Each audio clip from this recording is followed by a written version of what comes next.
ஓம் சாய்ராம், ஜெய் சாய்ராம். என் அன்பு குழந்தையே, நிச்சயம் நீ நினைத்து கூட பார்க்க முடியாத அளவுக்கு உன்னுடைய வாழ்க்கை தரத்தை நான் மாற்றி காமிக்கப் போகின்றேன். நீ உன் மனதில் வெகு நாட்களாக ஒன்றை பற்றி விரும்பிக் கொண்டே இருக்கின்றாய். நீ விரும்பியதை உனக்கு நான் கொடுக்கப் போகின்றேன். விரைவில் அதை நீ பெறுவாய். உன்னுடைய வாழ்வில் அனைத்து மங்களங்களுமே உண்டாகப் போகின்றது. உனக்கு நன்மை செய்வதற்காக தூரத்திலிருந்து ஒரு அழைப்பு வரும். அந்த அழைப்பை நீ ஏற்றுக்கொள். உனக்கு நன்மை செய்ய தூரத்திலிருந்து ஒரு அழைப்பு வரும். மீண்டும் சொல்கிறேன், உன்னுடைய மரியாதை உயரும். அந்த அழைப்பை நீ அவமரியாதை செய்து விடாதே. கண்டும் காணாமலும் இருந்து விடாதே. உனக்கு மரியாதை, புகழ், செல்வம் என எல்லாமே கிடைக்கும். நான் சொல்வது போலவே செய்துவிடு. நீ வாழ்க்கையில் இதுவரை பட்ட வேதனைகளை நான் பார்க்காமல் இல்லை. உன்னுடைய வேதனைகள் எல்லாம் காணாமல் போகப் போகின்றது. உன்னுடைய மனமானது படும்பாடு எனக்கு மட்டுமே தெரியும். மற்றவர்களுக்காக யோசிக்கின்ற உன்னுடைய மனம் உதவி என்ற சொல்லை ஒருவர் சொல்வதற்கு முன்னால் அவர்களுக்காக போய் நீ உதவி செய்கின்றாய். அதே நேரத்தில் மற்றவர்கள் முன் அவர்களுக்காக அவமானமும் படுகின்றாய்.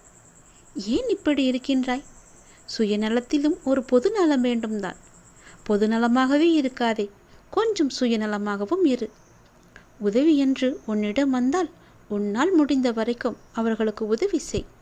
முடியவில்லை என்றால் நல்வார்த்தைகளை சொல்லி அனுப்பிவிடு.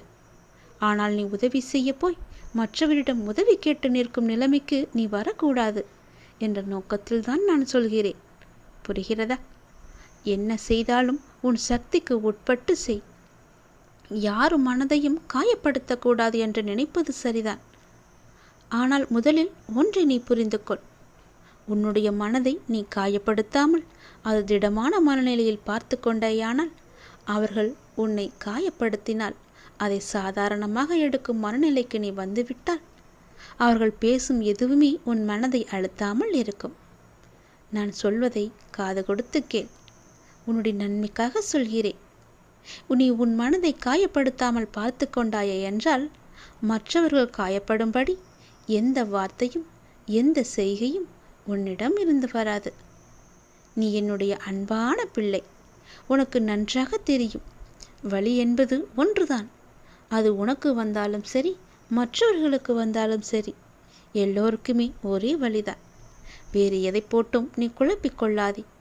நீ நன்றாகவே இருப்பாய். உன்னுடைய எதிர்காலம் மிக செம்மையாகவே இருக்கிறது. நல்ல எதிர்காலம் பெற்று வசந்தமாக வாழ்வாங்க நீ வாழப்போகிறாய். உன்னுடைய பிரச்சனையை முடிப்பதற்காகத்தான், உனக்கு நன்மை செய்வதற்காகத்தான் தூரத்திலிருந்து ஒரு அழைப்பு வரும் என்கின்றேன். எந்த அழைப்பு வந்தாலும் அதை நீ ஏற்றுக்கொள். உன்னுடைய மதிப்பு, மரியாதை, புகழ், செல்வம், பெருமை என எல்லாமே உயரும். நிச்சயம் நடக்கும். அப்பா சொல்வது உன்னுடைய நன்மைக்காக மட்டுமே. உனக்கு கிடைக்க வேண்டிய எல்லா பதில்களும் நியாயங்களும் சில தினங்களில் உனக்கு கிடைக்கும். அதுவரை நீ பொறுமையாக என்னுடைய நாமத்தை மட்டும் நிஜம் செய்துவதுதான் உனக்கு நல்லது. அது மேற்கொண்டு எந்த சிக்கலிலும் உன்னை காத்து நிற்கும். எந்த சிக்கலும் உனக்கு ஏற்படாமல் அது உன்னை காக்கும். என்றுமே நான் உனக்கு எப்பொழுதும் துணையாக இருப்பேன். உங்களுக்கு எதிராக எத்தனை பேர் செயல்படுகிறார்கள் என்பதை பற்றியெல்லாம் பொருட்படுத்த வேண்டாம். உனக்காக நான் இங்கு செயல்பட்டு கொண்டிருக்கிறேன் என்பதையும் நீ மறந்துவிட வேண்டாம். உன் மனதை குழப்பும் பிரச்சனை விரைவாகவே சரியாகிவிடும். நான் பார்த்து கொள்கின்றேன். என்னுடைய நாமத்தை உன் மனதில் சொல்லிவிட்டு உன்னுடைய வேலையை மட்டும் நீ பார். விரைவாகவே அதிசயம் நடக்கும். ஏற்பட போகும் அதிசயங்களுக்கு நன்றி என்று ஆழமாக சொல்லிக்கொண்டே இரு. அது எப்படி சரியாகும்? சரியாகும் வழிகளை பற்றியெல்லாம் நீங்கள் ஆராய வேண்டாம். நமக்கு ஒரு சில வழிகள் தான் தெரியும். ஆனால் நம்மை படைத்த கடவுள், அந்த இறைவனுக்கு எல்லா வழிகளும் தெரியும் அல்லவா? இந்த பிரபஞ்சத்திற்கு 1000 வழிகள் உண்டு. அது சரி செய்துவிடும். நீ கவலைப்படாதே. உங்கள் வார்த்தைகள், எண்ணங்கள் பிரபஞ்சத்திற்கு கட்டளைகளாக அனுப்பப்பட்டு விரைவாகவே அது சரி செய்துவிடும். உங்களை சுற்றி எத்திராக நடப்பதை பற்றி நீ கவலைப்படவே வேண்டாம். பயம் இருந்தால் நீங்கிவிடு. குழப்பங்கள் வரும்போது பதட்டம் இல்லாமல் அமைதியாக இரு. அப்பொழுதுதான் அதற்கான தீர்வு உனக்கு கிடைக்க வரும். உங்களை பற்றி எதிராக நடப்பதை பற்றியெல்லாம் பயந்து கொண்டு பயத்துடனும் குழப்பத்துடனும் நீ வாழ்ந்து வந்தால் இந்த வாழ்க்கையை உன்னால் நிம்மதியாக வாழ முடியாது. நான் மிகுந்த நம்பிக்கையாக இருக்கின்றேன். விரைவில் எனக்கு அதிசயம் நடக்கும். ஏற்பட போகும் எல்லா அதிசயங்களுக்கும் நன்றி கடவுளே என்று என்னிடம் நீ சொல். இந்த பிரபஞ்சத்திற்கு நன்றி என்று ஆழமாக மனதில் சொல்லிக்கொண்டே இரு. நிறுத்தாமல் சொல்லிக்கொண்டே இரு. உங்கள் வார்த்தைகள் நம்பிக்கையான உணர்வுகள், சந்தோஷமான எண்ணங்கள் போதும். எல்லாவற்றையுமே அது சரி செய்துவிடும். உங்களின் நேர்மறையான சக்தி இந்த பிரபஞ்சத்தை காட்டிலும் சக்தி வாய்ந்தது என்பதை மட்டும் நீ உணர்ந்து கொள். எப்பொழுதும் கண்ணீரும் குழப்பமாக உன்னை நீ வைத்துக் கொள்ளாதே. இன்று நீ மௌனமாக இருக்க வேண்டிய நாள். உனக்கு கிடைக்க வேண்டிய பதில்கள் எல்லாம் சில தினங்களில் கிடைக்கும். அன்று வந்து நீ எனக்கு நன்றி என்று கோரு. உனக்கான பதில்களை தான் நான் தயார் செய்து கொண்டிருக்கிறேன். விரைவாகவே அது உனக்கு கிடைக்கும். பல அதிசயங்கள் உனக்கு நடக்கும். எல்லாம் நன்மைக்கே என்று எடுத்துக்கொண்டு இன்று மௌனமாக இரு. கடந்த 1 வருடமாக இருந்த உன்னுடைய மனப்போராட்டத்திற்கு முடிவு கிடைக்கும் நேரம் இது. நீ போகும் பாதையே சரியான பாதை. அதிலிருந்து நீ நகர்ந்து விடாதே. இந்த வழியிலேயே நீ போ. உனக்கு முன்னால் நான் சென்று கொண்டிருக்கிறேன் என்பதை மறவாமல் அதன் வழியே வா. நிச்சயம் நடக்கும். நன்மைகள் பல. நல்லதொரு மாற்றம் நிரந்தரமாக உன்னுடைய வாழ்வில் இன்னும் சரியாக 3 மாதத்தில் வரப்போகிறது.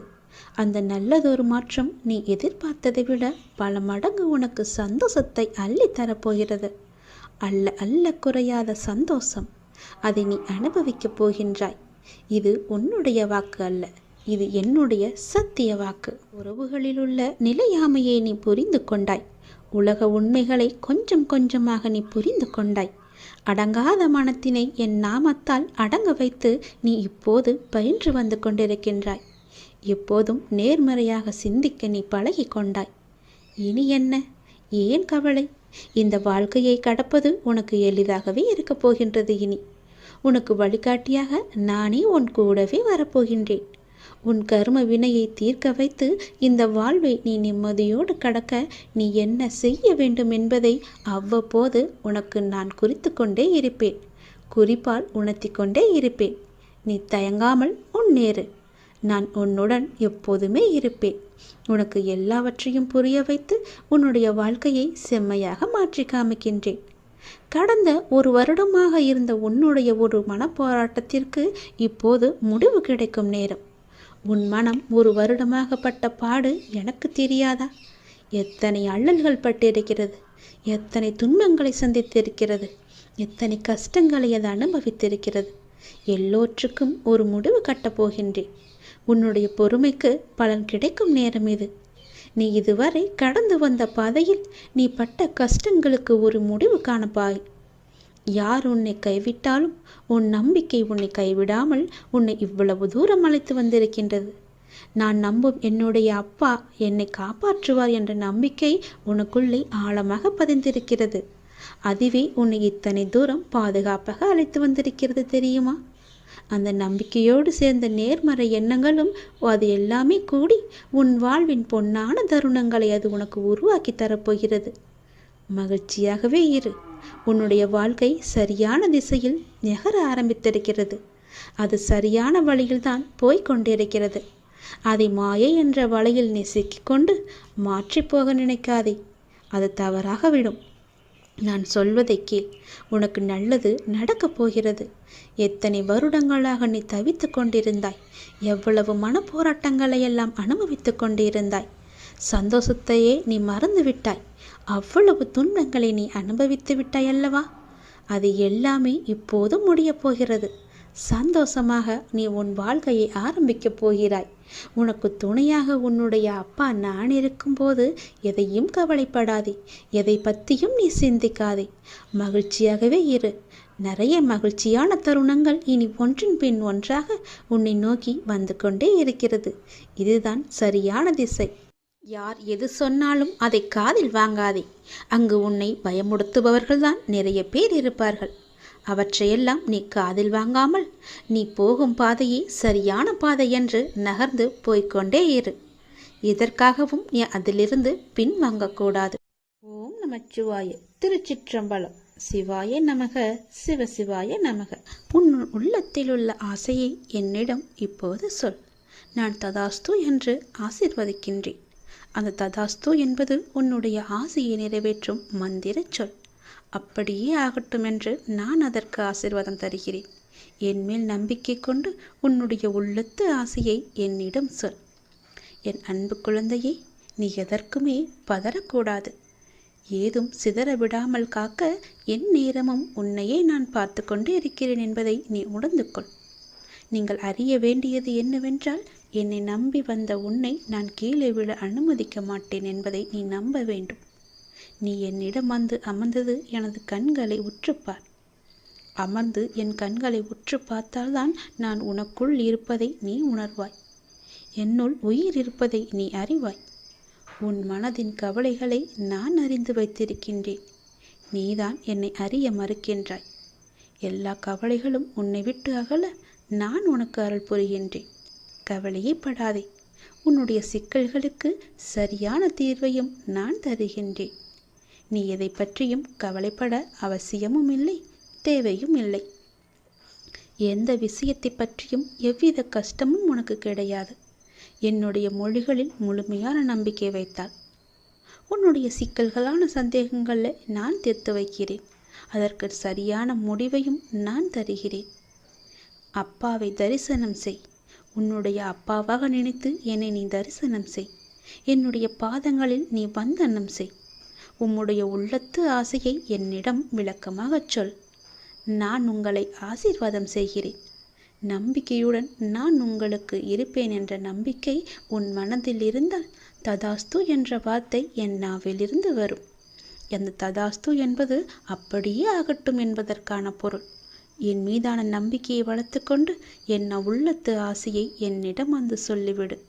யாருக்கும் எந்த தீங்கும் செய்யாத அளவுக்கு என்னுடைய நாமத்தை நீ உச்சரித்து கொண்டே வா. இந்த இம்மையிலாகட்டும் மறுமையிலாகட்டும் உன்னை காப்பது என் கடமை, என் பொறுப்பு என்று பலமுறை நான் சொல்லியிருக்கிறேன். கவலையே படாதே. இறைவா, நடத்தியதும் நீ, நடத்தப் போவதும் நீ. நடப்பவை அனைத்தும் நன்மை தருவதாக இருக்கட்டும் என்ற நம்பிக்கையோடு நீ தொடங்கு. நிச்சயம் உன் ஆசை நிறைவேறும். உன்னுடைய துன்பங்கள் எல்லாம் முடிவடைந்துவிடும். அறிவு என்பது படிப்பறிவை சார்ந்தது அல்ல. நமக்கு கிடைத்த அனுபவத்தையும் சூழ்நிலையையும் வைத்து எதிர்காலத்தை கையாளும் தன்மைக்கு பெயர்தான் அறிவு. நீ அறிவோடு நடந்து கொள். இன்றைய விடியல் உனக்கானது. இன்று உனக்கு நல்லது மட்டுமே நான் நடத்தி காமிப்பேன். உன் ஆசையை சொல். ததாஸ்து என்று சொல்கிறேன். நடப்பவை அனைத்தும் நன்மைக்கே. என் வாழ்க்கை சோகம் நிறைந்தது என்று ஒரு பொழுதும் நினைக்காதீர்கள். எல்லாம் நிறைவாயிருக்கும் வாழ்க்கை இங்கு யாருக்குமே அமைவதில்லை என்பதே உண்மை. நல்லது நடக்கும் என்று நம்பிக்கொண்டே தன் வாழ்நாளை ஏக்கத்துடன் தொலைத்து கொண்டு இருப்பவன் முட்டாள். எது நடந்தாலும் சந்தோஷமாக எடுத்துபவன் தான் புத்திசாலி. சந்தேகப்படுபவர்களை நம்பாதே, நம்புபவர்களை சந்தேகப்படாதே. வார்த்தைகளால் மோதுவதை விட மௌனமாய் இருப்பது அறிவுபூர்வமானது. இருவரில் ஒருவருக்கு ஏற்படும் மன காயங்களையேனும் நாம் தவிர்க்கலாம். உலகத்தில் எல்லாம் தெரிந்தவர் என எவருமே இல்லை, எதுவும் தெரியாதவர் எனவும் எவருமே இல்லை. நல்லதே நடக்கும். நடப்பவை அனைத்தும் நல்லதுக்கே என்று நம்புங்கள். வாழ்க்கை மிகவும் அருமையாக இருக்கும். கெட்ட எண்ணங்களை மாற்றி அமைத்து கொண்டீர்களேயானால் உங்கள் வாழ்க்கை மிகுந்த மகிழ்ச்சியுடன் காணப்படும். மகிழ்ச்சி வந்துவிட்டால் பணம் தானாகவே வர ஆரம்பிக்கும். நீ எப்படி மீண்டு வருவாய் என பலர் உன்னை கேலி செய்யலாம். நீ வருந்தாதே.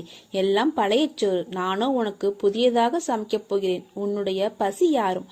நீ சோர்ந்து போனால் எதையும் சாதிக்க முடியாது. இதோ நான் சாரதியாக வந்துள்ளேன். நீ எனது அர்ஜுனன், எனக்கு பிரியமுள்ள நண்பன். துன்பம் என்கிற எதிரியை துரத்திட எனது துணையோடும் எனது பலத்தோடும் போர்க்களம் வந்து நிற்கின்ற அர்ஜுனன் நீ. கண்களை திறந்து பார். நானே உனது ஸ்ரீ கிருஷ்ணன். என் பிரியமான நண்பனுக்கு நான் சாரத்தியம் செய்யும் போது எந்த துன்பம் உன்னை தொட முடியாது. உன் மனம் என்னும் தேரில் நான் அமர்ந்து வழிநடத்தி செல்லும் போது இனி உன்னை யாரால் வெற்றி கொள்ள முடியும்? ஒரு நிமிடம் உனது கண்களை மூடி என்னை தியானித்து எனது ரூபத்தை உற்றுப்பார். நான் கிழவன் போல காணப்பட்டாலும் கிழவன் அல்ல, இளைஞன். எல்லையில்லா பராக்கிரமும் சக்தியும் பெற்றவன். உனக்கு மட்டும் கருணையுள்ள தாய். உண்மையாக தோள் கொடுத்து தாங்கும் நண்பன். உனது வாழ்வை கெடுத்தவர்களுக்கு உயிர் குடிக்கும் காலன் நான்.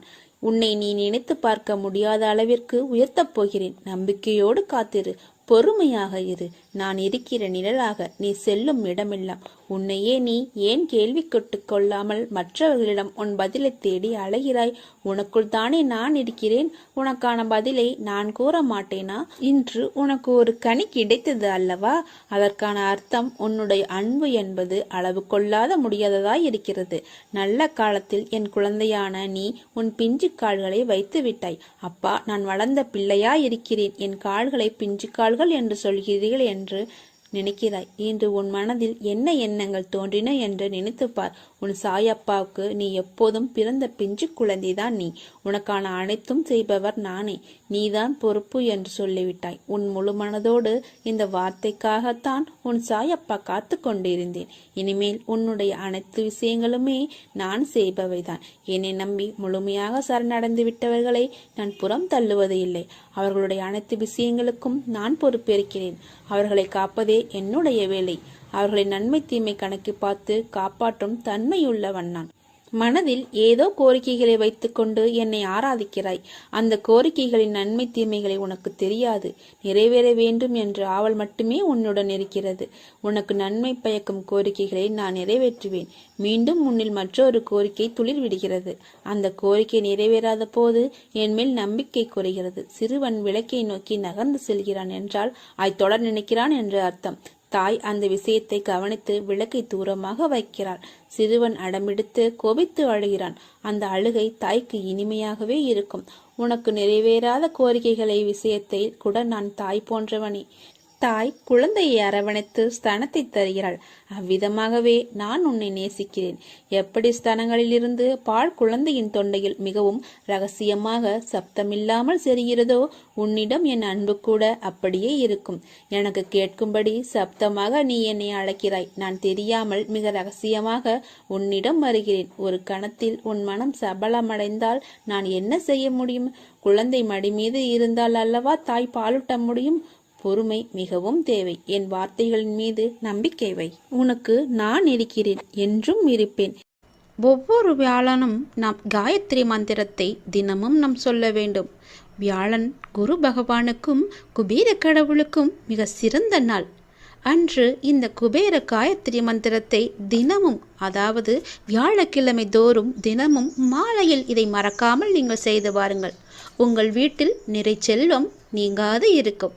இந்த குபேர காயத்ரி மந்திரம் தினமும் நாம் சொல்லிக் கொண்டே இருக்க வேண்டும்.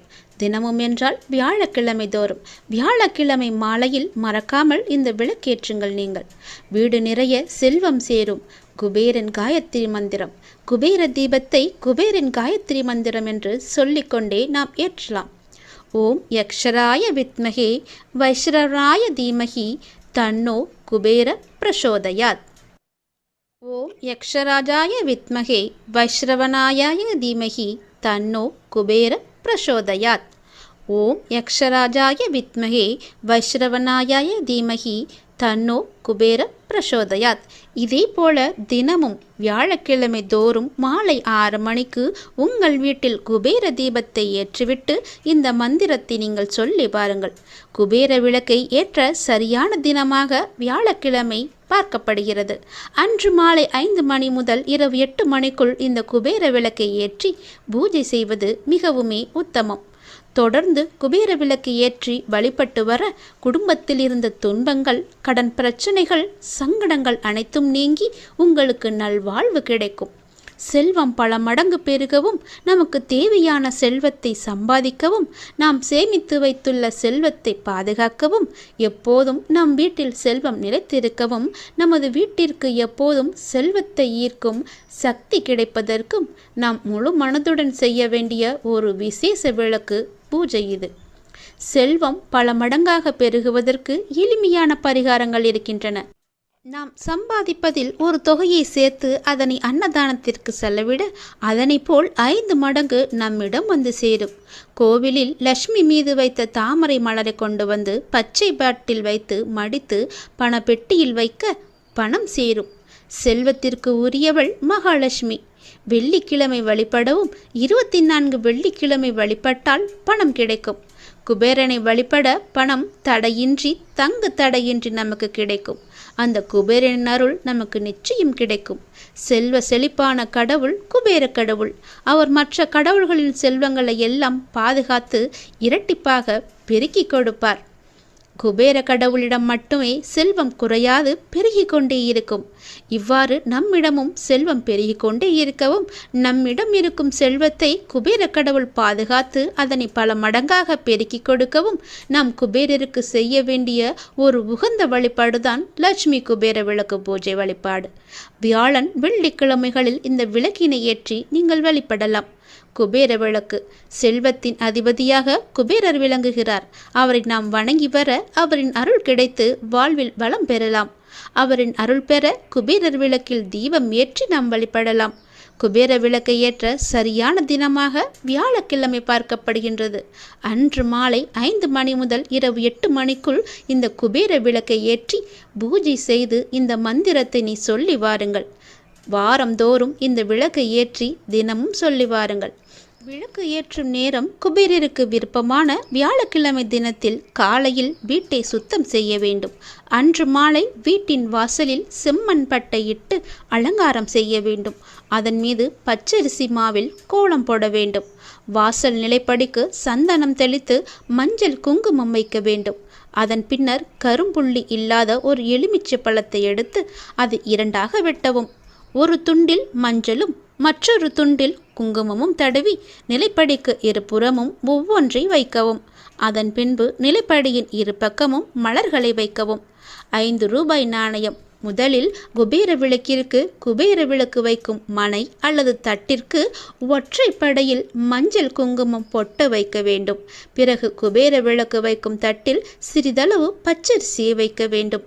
பச்சரிசி மகாலட்சுமியின் அம்சம் என்பது குறிப்பிடத்தக்கது. குபேரருக்கு விசேஷமான எண் என்பது 5. எனவே 5 ரூபாய் நாணயத்தை பச்சரிசியில் வைக்கவும். குபேர விளக்கு ஏற்றுவதற்கென்று சில விதிமுறைகள் இருக்கின்றன. விளக்கு ஏற்றும் போது வீட்டினுள், அதாவது வாசலின் முன் நின்றபடி நமது இடது புறத்தில் ஒரு மரப்பலகை அல்லது தட்டி நன்றாக சுத்தம் செய்த குபேர விளக்கை வைக்கவும்.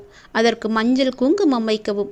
அதில் நல்லெண்ணெய் ஊற்றி 2 திரிகளை எடுத்து ஒன்றாக சேர்த்து ஒரு திரியாக்கி குபேர விளக்கில் போடவும். பின்னர் வீட்டில் விளக்கேற்றும் பூஜை அறையில் விளக்கேற்றிய பின் குபேர விளக்கிலும் நீங்கள் தீபத்தை ஏற்ற வேண்டும். குபேரின் காயத்ரி மந்திரம், குபேர தீபத்தை குபேரின் காயத்ரி மந்திரம் என்று சொல்லிக்கொண்டே நீங்கள் ஏற்ற வேண்டும். ஓம் யக்ஷராஜாய வித்மகே வைஸ்ரநாய தீமகி தன்னோ குபேர பிரசோதயாத். இந்த மந்திரத்தை 3 முறை சொல்லி நீங்கள் இந்த தீபத்தை ஏற்றலாம். இப்படி செய்வதால் நமக்கு குபேரனின் அருள் நீடித்து நிற்கும். குடும்பத்தில் அனைத்து செல்வங்களும் கிடைக்கும். குபேர விளக்கை தினமும் பூஜை அறையில் ஏற்றி வரலாம். குபேரருக்கு உகந்த திசை வடக்கு.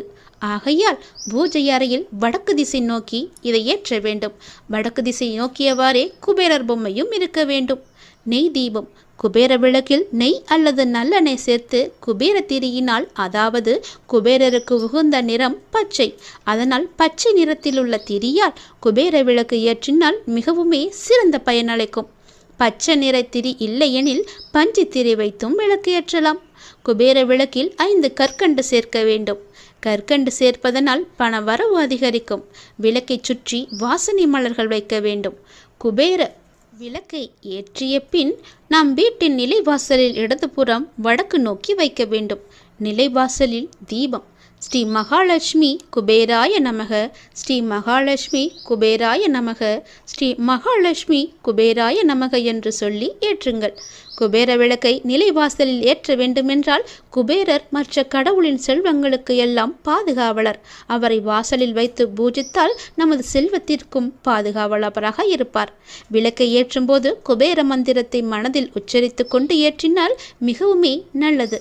ஸ்ரீ மகாலட்சுமி குபேராய நமக என்னும் குபேர மந்திரத்தை மனதில் பக்தியுடன் உச்சரித்து கொண்டே இந்த விளக்கை ஏற்றி வர உங்கள் குடும்பத்தில் பண வரவு செழிப்புடன் வந்து கொண்டே இருக்கும். ஒவ்வொரு வியாழக்கிழமையும் மாலை 5 to 8 மணிக்குள் உங்கள் வீட்டு நிலைவாசற்படியில் எவ்வாறு வடதிசை நோக்கி குபேர விளக்கு ஏற்றி வர உங்கள் வீட்டில் எப்போதும் செல்வம் குறையாமல் பெருகிக் கொண்டே இருக்கும். தொடர்ந்து குபேர விளக்கு ஏற்றி வழிபட்டு வர குடும்பத்தில் இருந்த துன்பங்கள், கடன் பிரச்சனைகள், சங்கடங்கள் அனைத்தும் நீங்கி நல்வாழ்வு உங்களுக்கு கிடைக்கும். உங்கள் இல்லத்தில் செல்வமும் மகிழ்ச்சியும் நீடித்து இருக்கட்டும். ஓம் ஸ்ரீம் கிரீம் லக்ஷ்மி குபேராய நமக. ஓம் ஸ்ரீம் கிரீம் லக்ஷ்மி குபேராய நமக. ஓம் ஸ்ரீம் கிரீம் லக்ஷ்மி குபேராய நமக. நான் சொல்வது போலவே செய். உன் வீட்டில் நிச்சயம் குபேரர் தானாகவே குடியேறுவார். உன் பண கஷ்டங்கள் எல்லாமே உடனடியாகவே தீர்ந்துவிடும்.